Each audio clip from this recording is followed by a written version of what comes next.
Assalamualaikum Ustaz Abdul Somad. Waalaikumsalam warahmatullahi wabarakatuh.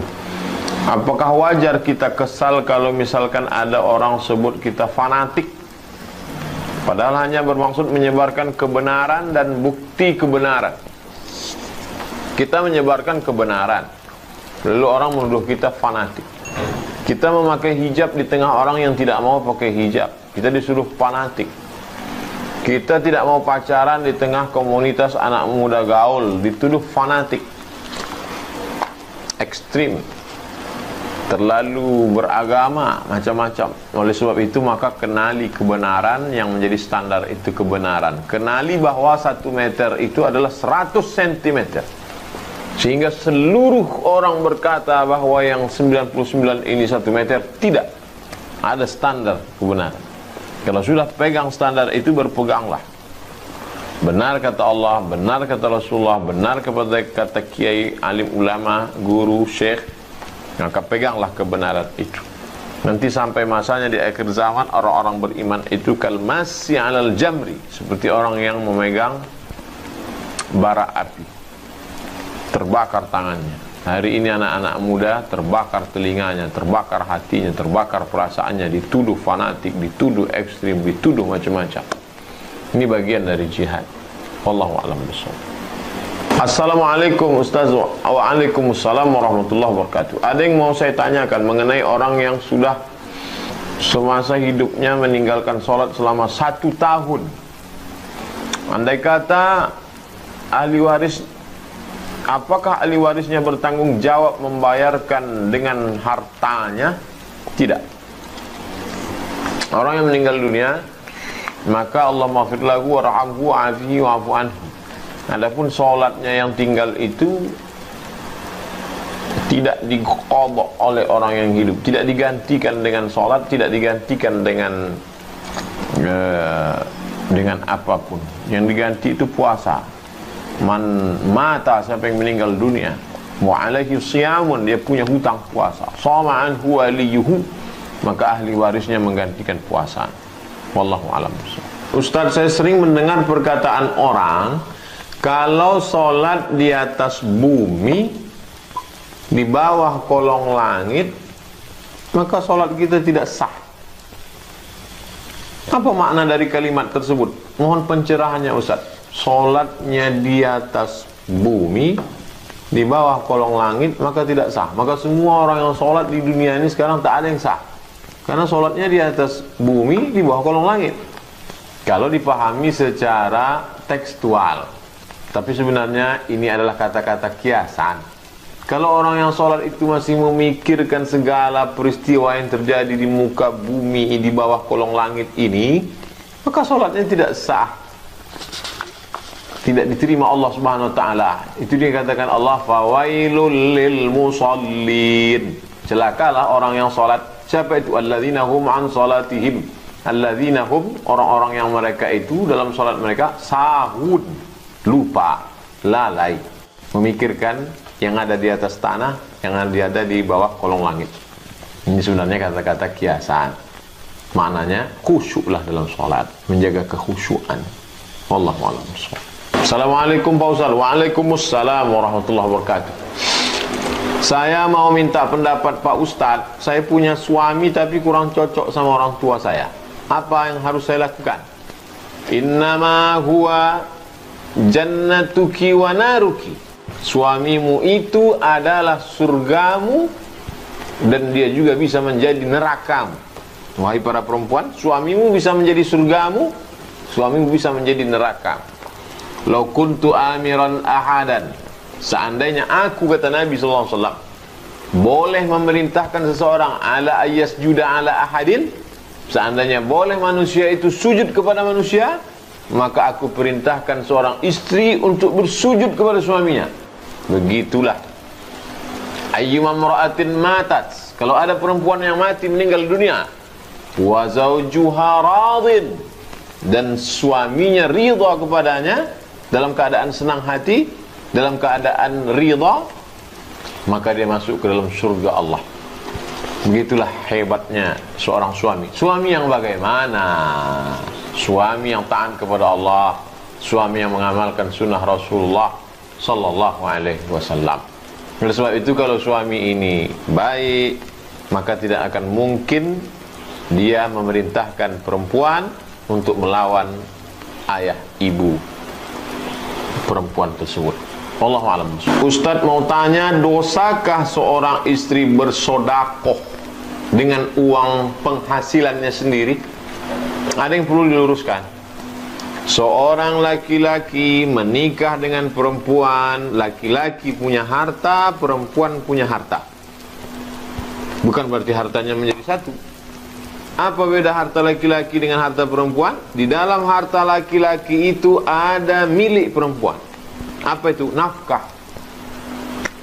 Sedangkan di dalam harta perempuan itu tidak ada milik laki-laki. Perempuan itu punya harta sendiri. Oleh sebab itu kalau perempuan punya rumah, punya mobil dari bapaknya, dapat harta warisan, dia bekerja, punya gaji, maka itu milik dia. Dia berhak untuk menggunakannya, memakainya. Tapi karena dia beradab, dia sopan, dia santun, dia tanya ke suaminya, wahai suamiku, aku mau pakai uang ini untuk menyantuni anak yatim. Ini sebagai adab. Hukum aslinya itu milik dia. Dia tidak menzolimi orang lain. Wallahu a'lam bishawab. Ustaz Abdul Somad, saya mau tanya, apa hukumnya jika punya proyek ini pembangunan rumah ibadah non-muslim? Halalkah upah yang saya terima dari pembangunan tersebut? Dan bagaimana jika saya dapat proyek buat rumah tinggal yang bukan dari Islam? Kita boleh berhubungan interaksi sosial dengan non-muslim. La yanhakumullahu 'anil ladzina lam yuqatilukum fid din. Kalau mereka tidak memerangi kamu dalam masalah agama, walam yukhrijukum min diyarikum, tidak mengusir kamu dari kampung halaman kamu, antabarruhum, kamu boleh berbuat baik, wa tuqsitu ilaihim, bersikap adil kepada mereka. Dalam masalah hubungan sosial, hubungan masalah proyek, hubungan masalah perumahan, jembatan. Tapi kalau sudah terkait dalam masalah ibadah, fasilitas ibadah, wala ana abidu ma'abadtum wala antum abiduna ma'abud lakum dinukum waliyadin. Kita mencari rezeki ini mau berkah, mau baik, untuk makan, untuk menjadi darah daging. Jangan sampai kita mengambil makanan haram, berikan pada saudara-saudara kita untuk urusan ibadah mereka. Wallahu a'lam bishawab. Assalamualaikum Pak Ustaz. Waalaikumsalam warahmatullahi wabarakatuh. Bagaimana cara kita menyikapi saudara kita apabila beliau pernah menolong saya di saat susah, sedangkan setelah itu beliau selalu mengungkit-ungkit kebaikannya, dan beliau tidak suka dengan ibuku, dia selalu kasar dan bahkan pernah main tangan, padahal ibuku adalah kakak. Pertama, Al-Quran. Ya ayyuhalladzina amanu, wahai orang beriman, la tubtilu shadaqatikum bil manni wal adha. Jangan kamu batalkan perbuatan-perbuatanmu yang baik-baik dulu dengan bil manni, mengungkit-ungkit, mengungkap-ungkap pemberian, wal adha, menyakiti hati orang lain. Qaulun ma'rufun, ucapan yang baik, kata-kata yang lembut, wa maghfiratun, pemberian maaf, khairun, lebih baik, min sadaqatin, daripada sedekah yatsba'uha adha, tapi menyakiti hati orang lain. Sedangkan dalam hadis Nabi, salasatun, ada 3 golongan, la yukallimuhumullah yaumal qiyamah, mereka tidak akan diajak bicara oleh Allah Ta'ala pada hari kiamat. Wa yanzuru ilaihim, tidak dipandang oleh Allah, tidak diajak bicara oleh Allah. Wala yutahhiruhum, tidak disucikan Allah. Walahum azabun alim, mereka diazab dengan azab yang menyakitkan. Satu di antara yang 3 itu adalah mannan, orang yang mengungkit-ungkit, mengungkap-ungkap pemberian. Berikan saja video ini ke dia, biar dia dengar. Wallahu a'lam bishawab. Waalaikumsalam warahmatullahi wabarakatuh. Apa salah kalau seorang istri menginginkan suaminya menikah lagi karena dia belum bisa punya keturunan, walaupun mungkin hatinya akan terluka, supaya suaminya memiliki seorang anak? Fankihu ma tawalakum, nikahilah perempuan yang baik-baik, masna 2, wa thulatha 3, wa ruba 4. Tak ada alasan kena anak dan lain sebagainya. Memang dibolehkan dalam syariat Islam. Fa in khiftum alla ta'dilu, kalau kamu tidak sanggup mampu berlaku adil, fawahidah, satu saja. Oleh sebab itu syaratnya bukan masalah anak tidak anak, tapi berlaku adil. Allahu a'lam bishawab. Ustaz, saya ingin tanya, kemarin kan saya melihat bintang jatuh, meteor, bintang jatuh. Terus kata kawan saya, non muslim, kalau ada bintang jatuh, doa kita dikabulkan. Saya nggak tahu itu syirik atau bukan, Pak Ustaz. Dalam ajaran agama kita, maka kita lihat Al-Quran. Dari surat Al-Fatihah, Al-Baqarah, Ali Imran, An-Nisa, Al-Ma'idah, An-Nas, ada tak ayat menyuruh ya ayyuhalladzina amanu, berdoalah kamu ketika bintang jatuh? Tak ada. Dalam hadis Sahih Bukhari, Sahih Muslim, Sunan Tirmidzi, Sunan Nasa'i, Sunan Ibnu Majah, ada tak hadis menyuruh? Tak ada. Man ahdatsa fi amrina hadza, siapa yang membuat-buat dalam urusan agama ini ma laisa alaihi amruna, yang tidak ada tuntunannya dalam Quran, dalam hadis, dalam ijma', dalam qiyas, pendapat ulama, fa huwa raddun, maka perbuatan itu mardud. Yang mengabulkan doa itu siapa? Allah. Ciri-ciri doa itu dikabulkan yang ngasih tahu siapa? Allah. Kepada siapa? Nabi Muhammad SAW. Ada tak Nabi Muhammad ngasih tahu bahwa kalau nanti bintang jatuh meteor kau berdoa? Tak ada. Oleh sebab itu kapan kita dianjurkan berdoa? Aqrabu ma yakunul 'abdu min rabbih wa huwa sajid. Orang paling kabul doanya adalah ketika dia sedang bersujud, di sujud terakhir salat. Faksiru fi doa, perbanyaklah doa. Oleh sebab itu ikutilah tuntunan-tuntunan. Kemudian di tengah malam saat salat tahajud, maka kita ikutilah tuntunan-tuntunan ini. Wallahu a'lam bishawab. Assalamualaikum Ustaz. Waalaikumsalam warahmatullahi wabarakatuh. Saya mau tanya, kalau sholat subuh baca doa kunutnya cuman sampai fa innaka taqdi wa la yuqda alaik. Sholat subuhnya udah enggak ya Pak Ustaz? Mazhab yang paling tua Hanafi, mazhab yang kedua Maliki, mazhab yang ketiga Syafi'i, mazhab yang keempat Hambali. Yang pakai kunut subuh ini adalah mazhab Maliki dan Syafi'i. Sedangkan Hanafi dengan Hambali tidak ada kunut subuh. Nah, saudariku yang bertanya ini berarti ikut mazhab Syafi'i, pakai kunut subuh.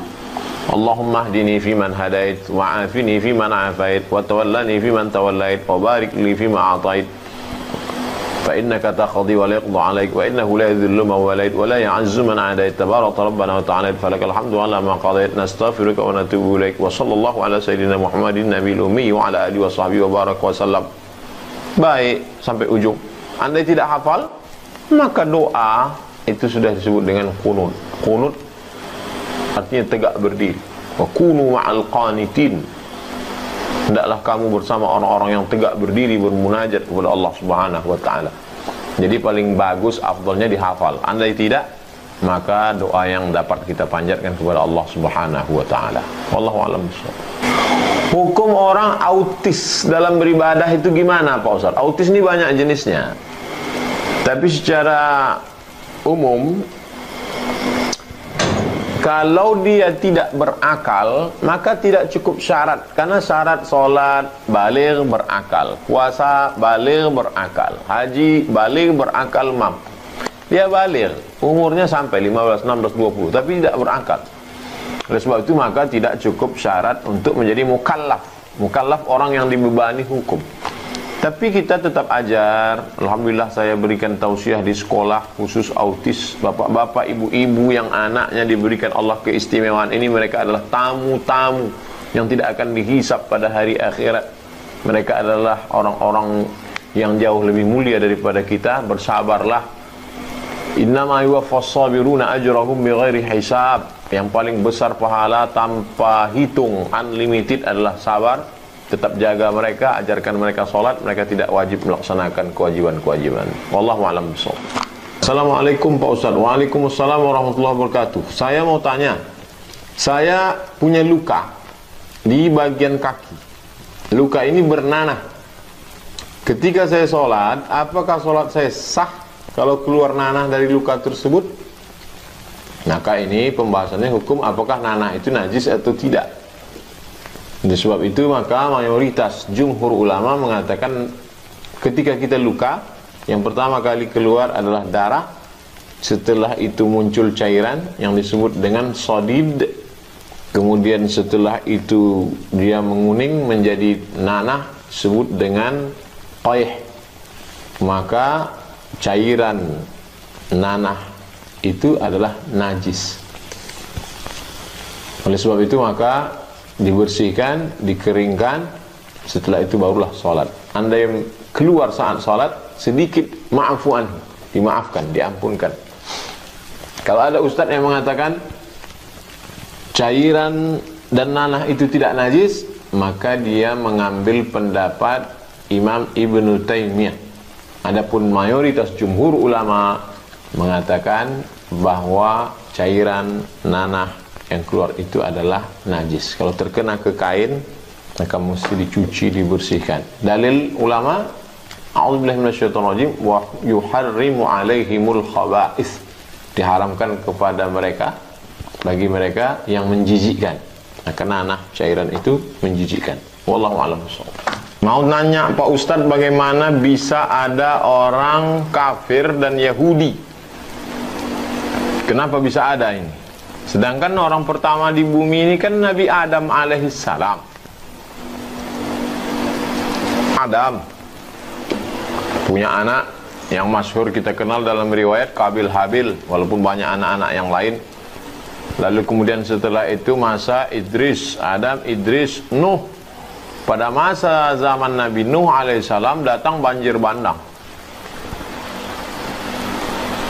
Lalu kemudian selamatlah 3 anaknya, Sam, Ham, Yafis.